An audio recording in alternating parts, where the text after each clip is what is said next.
So recently, I got bored by current social situations and decided I would sit down and rewatch The Social Network. I'm sure you've seen that. Mark Zuckerberg talking about Facebook and the reasons that it opened. And one thing I missed out on was this. Facebook being designed to tell you as a consumer if you like the wrong thing or if you reacted to the wrong type of post on current social situations that you deserved a warning. I mean, where exactly did that come into play? So hey there. So today we return to that wonderful world of social media. And this stuff, it keeps getting worse and worse. I mean, really, think about that. Do we need these platforms to become surrogate parents for us in order to tell us what is right or wrong?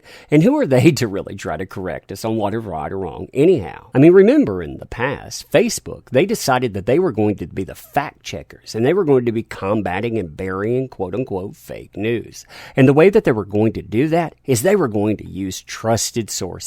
Who are those trusted sources? Places like Snopes. So flashing back to 2016 gives you an idea of how all of this stuff started, how Facebook sees itself in this, and what kind of kangaroo court they set up to determine what is real and what is not. So they start talking about hoaxes and fake news after a certain election that they didn't like the outcome of.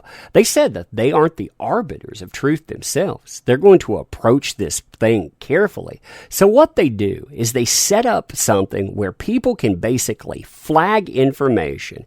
They can decide in it to dispute. And after they do that, well, here, we believe providing more context can help people decide for themselves what to trust and what to share. We've started a program to work with third-party fact-checking organizations that are signatories on Pointer's International Fact-Checking Code of Principles. We'll use these reports from our community along with other signals. You like that? What is it? It doesn't say there.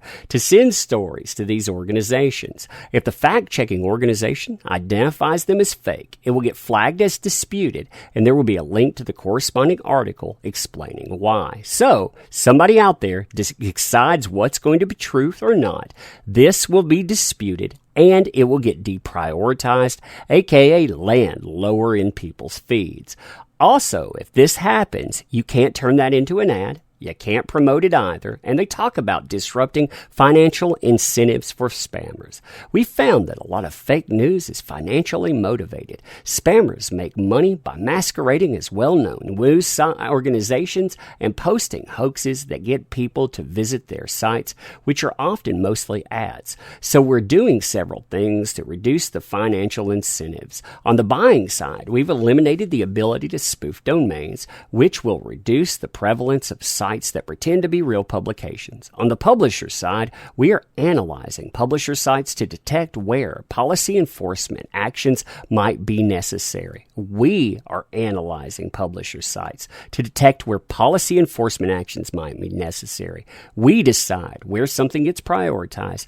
We decide whether it's true or not, and we will enforce that by saying whether or not they can do anything there. And believe you me, they do that. So enter the now and Facebook's discussion on how to combat misinformation about a certain social situation out there.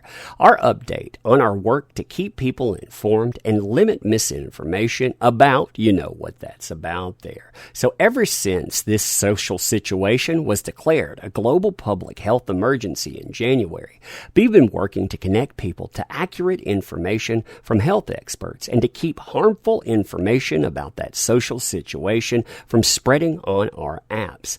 We've now directed over 2 billion people to resources from the World Health Organization and other health authorities through our Social Situation Information Center and our pop-ups on Facebook and Instagram, with over 350 million people clicking through to learn more. So right there, you hear them telling you that they are deciding what is real or not. They are directing traffic there themselves. But of course, they don't become the arbiters of truth, right? That's left to other people. But connecting people to credible information, remember that word, credible, there, is only half the challenge. Stopping the spread of misinformation and harmful content about social situation on our apps is critically important.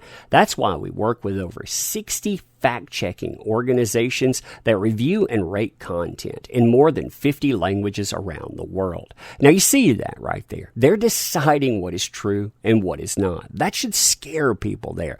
They decide that this company over here, this organization, they know what is credible, what is not. Therefore, anything else that comes out that they say doesn't work, yeah, that doesn't work. So continuing, in the past month, we've continued to grow our program to add more partners and languages. Since the beginning of March, we've added 8 new partners and expanded our coverage to more than a dozen new countries. For example, we added MyGoPin in Taiwan, the AFP and DPA in the Netherlands, Rutgers in the UK, and on. Freaking Rutgers gets to decide what is real or what is not.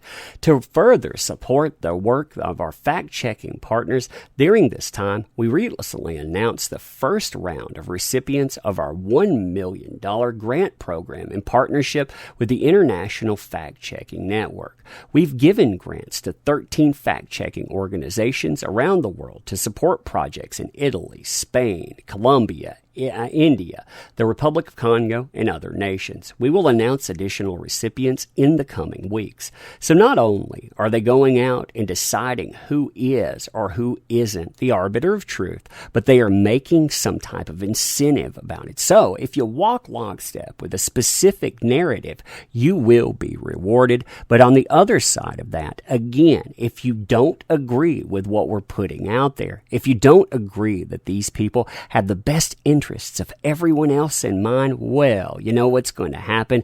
You're not only not going to get in news feeds, you're not only not going to get ads in there and on, but we get to decide exactly how to police your content. Amazing, isn't it? So here they describe exactly how this stuff works. They tell you that once a piece of content is rated false by fact checkers, we reduce its distribution and show warning labels with more context. Now they tell you in that during the month of March, they displayed warnings on 40 million posts related to that social situation on Facebook, based on around 4,000 articles that were identified by their independent fact-checking partners. Now here's a big thing too. When people saw those warning labels, 95% of the time, they did not go on to view the original content. So they decide that something isn't real and therefore it needs to be crushed. Also, they tell you they've removed hundreds of thousands of pieces of misinformation, and they give egregious examples, like things like drinking bleach or physical distancing. It is ineffective. I wonder though, with masks, for example, at one time, you didn't need to use masks. Now you do need to. Could you be removed depending on what people think in the current? Absolutely. So here's the new thing that's going on. We're going to start showing messages and news feeds to people who have liked, reacted, or commented on harmful misinformation about that social situation we have since removed. These messages will connect people to myths debunked by the WHO, including ones we removed from our platform for leading to imminent physical harm. We want to connect people who may have interacted with harmful misinformation about this with the truth from authoritative sources in case they see or hear these claims again off of Facebook. So you're going to be linked to articles because you clicked on the wrong thing, because you made a comment. Even if you said this is ridiculous, you still need Nanny Facebook to step in and make sure that you know exactly what's going on, making it easier for people to get the facts. Also, they're going to make sure that they prioritize specific material because they, in their quote-unquote independent sources, have decided that that is the truth in something. The problem with all of this is that somebody gets to arbitrarily decide what is real, what is not, what is relevant, what is not, and they silence any type of opposition. We saw that with Bounding into Comics. They had a 250,000 user fan page. That thing was deleted, and the only reason that it was brought back was because there was enough blowback to it. But think about the places that they decide they don't have to restore, the ones that can't generate enough buzz. I imagine that happens all the time. And again, all of this stuff, it goes from day to day, and it is so matter of fact, and that censorship, it is appalling. But anyway, I thought you would find this interesting because, again, Nanny Facebook has decided once more it's going to tell you what to do. And if you don't like it, well, go somewhere else. Yeah, I take that message. I'll go somewhere else. But anyway, tell me what you think on this. So to close, I want to do something that Facebook doesn't. I want to thank you for being here. I want to thank you for your time. I want to thank you for being here because you make these endeavors possible. And I don't want to monopolize your time while thanking you for it either.